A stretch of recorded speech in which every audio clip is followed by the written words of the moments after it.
သူမကကြော်ညာဆိုင်ပုတ်ကနေတဆင့်အရေးပေါ်အချက်ပြဖို့အတွက်မော့စကိုပို့ဖို့လျှက်စစ်မိန်းကလုတ်ကိုအသုံးပြုခဲ့ပါတယ်ကယ်ဆယ်ရေးအဖွဲ့တွေကလည်းခေါင်မိုးပေါ်မှာပိတ်မိနေတဲ့လူအုပ်စုကိုအမြန်ဆုံးရှာဖွေတွေ့ရှိသွားပါတယ်သူမခေါင်မိုးပေါ်ကိုအပြေးလွှားပြန်ရောက်လာတဲ့အချိန်မှာတော့လူအုပ်ကြီးကကယ်ဆယ်ရေးရင်ပေါ်ကိုရောက်နေကြပြီဖြစ်ပေမဲ့ရင်ရဲ့ဝင်တင်ဆောင်နိုင်စွမ်းကတော့ကန့်သက်ဖြစ်နေပါပြီသူ့ရဲ့ရည်စားဖြစ်သူကသူမကိုလိုက်ပါခွင့်ပေးဖို့ကယ်ဆယ်ရေးသမားတွေကိုအတနာခံခဲ့ပေမဲ့သူမကတော့ရင်ပေါ်ကလူကြီးတွေနဲ့ကလေးတွေအတွက်နဲ့သူမရဲ့လွတ်မြောက်ခွင့်အခွင့်အရေးကိုအလိုလျောက်ဆွန့်လွတ်လိုက်ပါတယ်သူ့ရဲ့ရည်စားကတော့မိသားစုရဲ့ကန့်ကွက်မှုတွေကိုဂရုမစိုက်ဘဲဒီအကြက်တဲကိုသူမနဲ့အတူရင်ဆိုင်ဖို့ကြံရစ်ခဲ့ပါတယ်သူတို့ရဲ့တခုလေးသောမျှော်လင့်ချက်လွင့်ပါသွားတာကိုကြည်ရင်သူမငိုကြွေးမိပါတော့တယ်ကျွန်တော်တို့ရဲ့သူမဟာလည်းအသက်ရှင်ကျင်ခဲ့တာပါအစိမ့်ငွေတွေကတဖြည်းဖြည်းတက်လာနေချိန်မှာနောက်ထပ်ကယ်ဆယ်ရေးရဟတ်ယာဉ်တစ်စီးကခေါင်းပေါ်ကနေပြန်တန်းသွားပါတယ်သူတို့ကအကူအညီအတွက်အသေးအတန်စောင့်နေခဲ့ကြပေမဲ့ရဟတ်ယာဉ်ကတော့သူတို့ကိုမမြင်ဘဲအဝေးကအဆောက်အဦတစ်ခုရဲ့ခေါင်းမိုးပေါ်ကအချက်ပြမှုတွေစီကိုပဲဥတီသွားပါတယ်အဲ့ဒီအချိန်မှာသူ့ရဲ့ရည်စားကမျှော်လင့်ချက်တစ်ခုကိုမြင်သွားပါတယ်သူတို့အနေနဲ့ပိုပြီးထင်ရှားတဲ့အချက်ပြမှုတစ်ခုပေးဖို့လိုအပ်လာပါတယ်သူတို့ကလူပုံတန်းကြော်ညာပုတ်တွေကိုစူးစီးပြီးကောင်းကင်ရန်စီကိုအဆက်မပြတ်အချက်ပြခဲ့ကြပါတယ်ဒါပေမဲ့သူမအောက်ကိုငုံကြည့်လိုက်တဲ့အခါမှာတော့တစ်ဖက်ကအဆောက်အဦထဲမှာပိတ်မိနေတဲ့ចောင်းသားတစုကို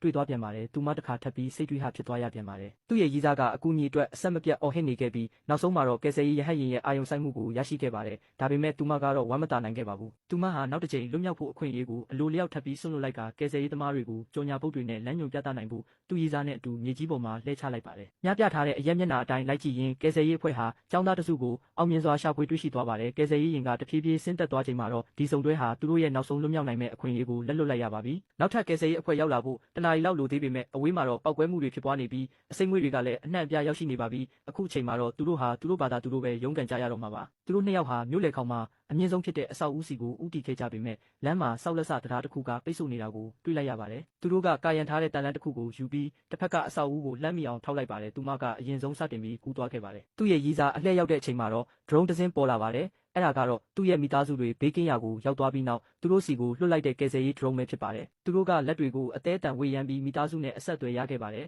အဲ့ဒီ drone ကသူတို့အတွက်ရှေ့ကနေလမ်းကြောင်းကိုကြိုတင်ကြည့်ရှုပေးပါတယ် drone ရဲ့လမ်းညွှန်မှုနဲ့အတူသူတို့ဟာလမ်းကြောင်းမလွဲစေဘဲအရှိန်ကုန်တင်ပြီးရှေ့ကိုဆက်တက်ခဲ့ကြပါတယ် drone ကတိုက်ရိုက်ရုပ်တံကိုရုပ်တံဌာနစီပို့လွှတ်နေပြီးတမျိုးလုံးကလူတွေကလည်းသူတို့ကိုအားပေးနေကြပါတယ်သူတို့ဟာအမြင့်ဆုံးအဆောက်အဦစီရောက်ဖို့မီတာ100ပဲလိုပါတော့တယ်သူတို့နှစ်ယောက်ဟာနောက်ဆုံးအားစိုက်ထုတ်မှုအတွက်လက်ထဲမှာထုံးမုံတွေကိုတုပ်လိုက်ပါတယ်သူတို့ကစိတ်လှုပ်ရှားစွာနဲ့ခေါင်းမိုးအဆုံးကိုပြေးသွားခဲ့ပေမဲ့တခါထပ်ပြီးစိတ်ပြတ်အားငယ်သွားရပြန်ပါတယ်သူတို့ဟာအမြင့်ဆုံးအဆောက်အဦနဲ့မီတာ90ပဲကွာတော့ပေမဲ့အဲ့ဒီကြားကွာဟချက်ကိုကျော်ဖြတ်ဖို့ဘလို့မှနီးလန်းမရှိပါဘူးအစိမ့်ငွေတွေကလည်းသူတို့ရှိနေတဲ့အဆောက်အဦရဲ့အပေါ်ဆုံးထပ်ကိုရောက်ဖို့နီးကပ်နေပါပြီသူမရဲ့အရင်ကစူးစမ်းမှုတွေအားလုံးဟာအလားအတာဖြစ်သွားတယ်လို့ပါပဲဒီတစ်ခါမှာတော့သူ့ရဲ့ရည်စားတောင်ကိုကြွေးလာပြီးသူတို့နှစ်ယောက်ဟာတေမင်းကိုစောင့်ရင်အချင်းချင်းဖက်ထားကြပါတယ်သူမအပေါ်ကိုမောကြည့်လိုက်တဲ့အခါမှာတော့အသက်ရှင်ဖို့အတွက်မျှော်လင့်ချက်အရေးအယောင်ကိုတစ်ခါထပ်မြင်လိုက်ရပါတယ်အဲ့ဒါကတော့ drone ဝါသနာရှင်အမြောက်များကသူတို့လွတ်မြောက်ဖို့အတွက်လမ်းခင်းပေးဖို့သူတို့ရဲ့ drone တွေကိုပြန်တန်းပေးနေကြတာပဲဖြစ်ပါတယ်